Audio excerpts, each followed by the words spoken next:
तेली का बैल।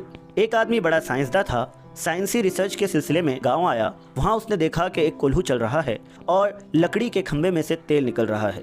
ये देखकर उसे बड़ा ताज्जुब हुआ। कोल्हू में जो बैल चल रहा था उसके गले में घंटी बंधी हुई थी। साइंसदान ने तेली से पूछा कि इस बैल के गले में घंटी क्यों बांध रखी है। तेली ने जवाब दिया, हम कभी घर चले जाते हैं तो बैल चलते चलते रुक जाता है तो घंटी बजना बंद हो जाती है, जिससे हम समझ जाते हैं कि बैल रुक गया है।